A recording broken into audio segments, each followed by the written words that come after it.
بسم اللہ الرحمن الرحیم. السلام علیکم. آج کا سوال ہمارا آپ سے یہ ہے کہ مشقت اور تکلیف میں عبادت کا کیا حکم ہے.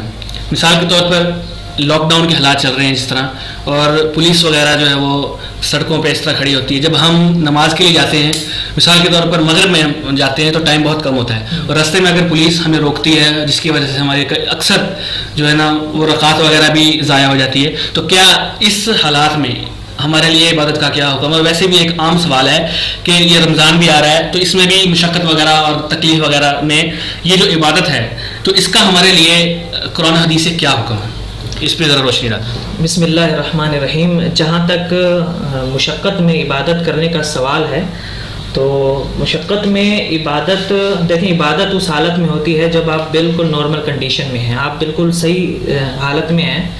مشقت سے مراد مشقت کئی قسم کی ہو سکتی ہے. اب لاک ڈاؤن کی جیسے آج کل صورت حال چل رہی ہے، جاتے ہوئے پولیس والے روک لیتے ہیں، اب ظاہر سی بات ہے ان کی بھی مجبوری ہے.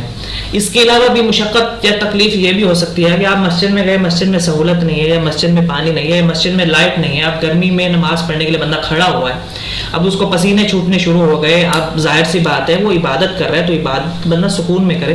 اب عبادت کے دوران، نماز کے دوران بندے کا ذہن بار بار جو ہے نا گردش کر رہا ہے کہ مولوی صاحب کب سلام پھیریں گے، مولوی صاحب سلام پھیریں گے تو ہم مسجد سے رفو چکر ہو جائیں.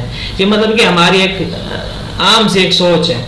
تو مطلب ہمارا دل یا ہمارا جو ہے نا وہ ایک رجحان جو ہے نا وہ اس عبادت کی طرف نہیں ہوتا، خیال نہیں ہوتا. اچھا کہ صاحب ایک چھوٹا سا سوال میں آپ کی تو بات کاٹ رہا ہوں. ہمارے جو حنفی حضرات ہیں یا جتنے بھی اور بھی جو لوگ ہم جس طرح ہمیں جو ہے نا وہ سوالات کرتے ہیں، یہ سوال کرتے ہیں کہ جو ہے نا وہ حکایات یہ ان سے وہ لیتے ہیں، کہیں سے بھی لیتے ہیں کہ بہت سارے ایسے بھی لوگ ہیں جو نماز بھی پڑھ رہے ہیں اور ان کو خنجر بھی لگتے تھے، ان کو یہ علماء احناف اور یہ جو ہے نا دوسرے ان کی باتیں، تو وہ نماز نہیں توڑتے تھے. مطلب وہ اس حالت میں نماز پڑھتے تھے. تو اس سے یہ تعبیر کرتے ہیں، وہ یہ لیتے ہیں کہ جو مرضی تکلیف ہو آپ جو ہے وہ اپنی عبادت کریں، نماز کریں، اس کو پورا کریں، یہ آپ کے جو ہے نا وہ تقویٰ ہے، یہ اس طرح کی بات. تو آپ اس کے متعلق کیا سمجھتے ہیں؟ کیا یہ تقوی کا حصہ ہے کہ جو مرضی تکلیف ہو بندے کو لیکن وہ عبادت میں لگا رہے یا وہ عبادت کرے؟ اس کے بارے میں آپ کیا سمجھتے ہیں؟ دیکھیے اللہ سبحانہ تعالیٰ نے قرآن کریم میں ارشاد فرمایا کہ یرید اللہ بکم الیسر ولا یرید بکم العسر. اللہ آپ سے آسانیاں چاہتا ہے، اللہ آپ سے مشکلات نہیں چاہتا. اللہ تو آپ کے لیے آسانیاں کھول رہا ہے، اللہ آپ کے لیے دین کو کشادہ کر رہا ہے، آسان کر رہے ہیں. اب ہم خام خواہ دین کو جو ہے نا مشکل بنا رہے ہیں. جہاں تک یہ ہے کہ بھی تکلیف ہو رہی ہے، تکلیف میں تو بندے کا عبادت کی طرف دھیان ہی نہیں ہوتا. بالکل. لیکن ہاں اگر نماز کے اندر اس انسان کو کچھ تکلیف ہو رہی ہے تو وہ اگر اس کا تقویٰ ہے کہ اس کو محسوس نہیں ہو رہا، جس طرح کہ حدیث میں بھی آتا ہے سنن نبی داؤد کے اندر کہ ایک صحابی کو پنڈلی پہ تیر لگا تو وہ نماز پڑھتے رہے. یہ ایک الگ سی بات ہے کہ وہ ان کا تقویٰ تھا، لیکن صحابہ کے تقویٰ کو کوئی نہیں پہنچ سکتا. بالکل. لیکن اس طریقے کی بات کہ جی ہمارے جو ہے نا وہ صوفیاء یا ہمارے جو ہے نا اولیاء بھی ہمارے ہاں وہ ہوتے ہیں جو ہم نے اپنی طرف سے بنائے ہوتے ہیں. بھئی ان کو عبادت کر رہے ہیں تو ان کے ساتھ یہ ہو گیا، ان کے ساتھ وہ ہو گیا، طوفان ہو گیا، زمین الٹ پلٹ ہوگی. ایسا تو خیر یہ تو بے وقوفی ہے، جہالت ہے. بالکل. دیکھیں عبادت کی جاتی ہے، سکون میں کیا جاتا ہے. حضور علیہ الصلوۃ والسلام، صحیح بخاری کے اندر حدیث ہے کہ حضور علیہ الصلوۃ والسلام مسجد نبوی میں تشریف لائے تو دو ستونوں کے درمیان جو ہے نا رسی بندھی ہوئی تھی. تو اللہ کے رسول صلی اللہ علیہ وسلم نے صحابہ سے پوچھا کہ یہ رسی کس نے بندھوائی ہے؟ تو صحابہ نے جواب دیا کہ اللہ کے نبی صلی اللہ علیہ وسلم، یہ سیدہ زائنہ رضی اللہ عنہا کی طرف سے رسی بندھوائی گئی ہے. ان کا ارادہ یہ ہے کہ رات کو عبادت کروں گی تو جب تھک جاؤں گی اس سے ٹیک لگا لوں گی، اس سے لٹک جاؤں گی، تب نیند کا غلبہ جب کم ہوگا یا نیند کا غلبہ ختم ہو جائے گا تو دوبارہ عبادت شروع کر دوں گی. اچھا. تو حضور علیہ الصلوۃ والسلام نے فوراً وہ رسی کھلوا دی اور فرمایا کہ جب تک دل لگا رہے عبادت کرو، اور جب تھک جاؤ بیٹھ جاؤ. فرمایا کہ جب تک دل لگا رہے. اب ایک بندہ گرمی کے اندر نماز پڑھ رہا ہے، اب اس کا دل کہاں لگے گا؟ اس کا دل تو باہر کی طرف ہے، اس کی سوچ تو، اس کا ذہن تو باہر کی طرف ہے. گرمی اس کو تنگ کر رہی ہے، وہ اس طرح بھی حالت میں ہے، تو یہ تو عبادت اس کی خراب ہو رہی ہے.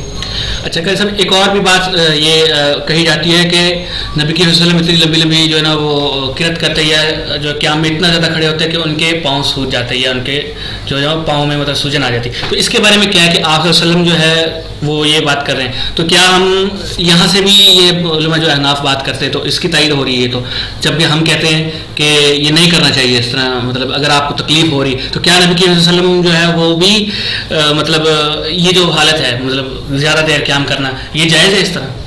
دیکھیں نبی صلی اللہ علیہ وسلم کی عبادات کو دیکھتے ہوئے کچھ صحابہ اللہ کے نبی صلی اللہ علیہ وسلم کے گھر پہ آئے تو اماں عائشہ نے ان کو جواب دیا کہ نبی صلی اللہ علیہ وسلم گھر پہ نہیں ہیں. تو انہوں نے پوچھا کہ اللہ کے رسول صلی اللہ علیہ وسلم کی عبادات کی کیفیت کیا ہوتی تھی, کس طرح کی عبادت کرتے تھے.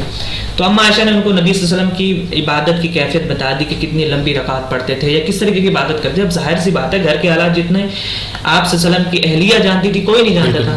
تو صحابہ کرام پوچھ کے چلے گئے. تو ان صحابہ میں سے 3 صحابہ تھے, انہوں نے اپنی طرف سے اپنی مرضی کے مطابق, ایک نے کہا کہ میں شادی نہیں کروں گا, ساری زندگی عبادت کروں گا. مطلب انہوں نے کہا کہ نبی صلی اللہ علیہ وسلم تو بخش آئے ہیں, ہم تو عبادت ایسی کریں گے, اللہ کے رسول ہیں ان کو تو اللہ پوچھنے والا ہے نہیں, ہم ایسی عبادت کریں گے ویسی عبادت کریں گے. اما عائشہ یہ جب بات سن رہی تھی, حضور علیہ الصلوۃ والسلام گھر میں تشریف لائے تو حضور علیہ الصلوۃ والسلام کو اما عائشہ نے بتایا کہ 3 صحابہ آئے تھے, انہوں نے مجھ سے سوال کیا, میں نے جواب دیا, بعد میں یہ بات کر کے چلے گئے. تو حضور علیہ الصلوۃ والسلام فوراً مسجد میں گئے اور کہا کہ میں تمہاری طرح کا نہیں ہوں, میں سوتا بھی ہوں, میں روزے بھی رکھتا ہوں, میں کھاتا بھی ہوں, میں بیوی سے جماع بھی کرتا ہوں, اور میں تمہاری طرح کا نہیں ہوں. کیونکہ وہ امام الرسول تھے, اللہ کے رسول تھے. اور جب نبی صلی اللہ علیہ وسلم کے یہ پاؤں سوجنے والی بات ہے تو جب ایک صحابی نے ان سے پوچھا تو نبی صلی اللہ علیہ وسلم نے فرمایا کہ ان اکون عبدا شکورا, کہ کیا میں اللہ کا شکر گزار بندہ نہ بنوں. کیوں؟ اس لیے کہ اللہ تعالیٰ نے ان کو رسول بنایا, دنیا میں وہ مقام اللہ تعالیٰ نے ان کو وہ عظمت دی جو اللہ تعالیٰ نے آج تک کسی انسان کو نہیں دی. تو حضور علیہ الصلوۃ والسلام یہ سوچ تھی کہ کیا میں اللہ تعالیٰ کا شکر گزار بندہ نہ بنتا. مطلب ہم اس کو یہاں سے یہ کہہ سکتے ہیں, اس بات کو یہ سمجھ سکتے ہیں کہ اگر ہم آقا وسلم نے یہ کیا لیکن ہمیں اس بات سے روکا تو ہم اس کو آقا وسلم کی خصوصیت میں لے سکتے ہیں کہ یہ چیز صرف آقا وسلم کے لیے خصوصی تھی, کیونکہ آقا وسلم سمجھتے تھے کہ وہ جو ہے نا ہم سے زیادہ ہی بات کرتے تھے, وہ مطلب ان کی ایک اور بات تھی. ہمیں آقا وسلم جس چیز سے روکا, ہمیں جس چیز کا حکم دیا, ہمیں وہ کرنا چاہیے. مطلب جو چیز آقا وسلم نے کی اگر خود اس سے روک دیا تو پھر ہمیں اس چیز سے رک جانا چاہیے, اور جس چیز کا حکم دیا ہمیں وہ کرنا چاہیے. تو چونکہ جس طرح ہمیں جو ہے نا انہوں نے اس چیز کا سوال کا جواب دیا ہے. ہمارے ساتھ موجود تھے مفتی محمود صاحب, اللہ ان کے علم و عمل میں برکت عطا فرمائے, آمین.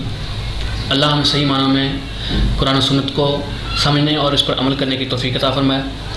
مزید اسلامی ویڈیوز دیکھنے کے لیے ہمارے یوٹیوب چینل سبسکرائب کیجیے اور نوٹیفیکیشن آن کر لیجیے. شکریہ, اللہ حافظ.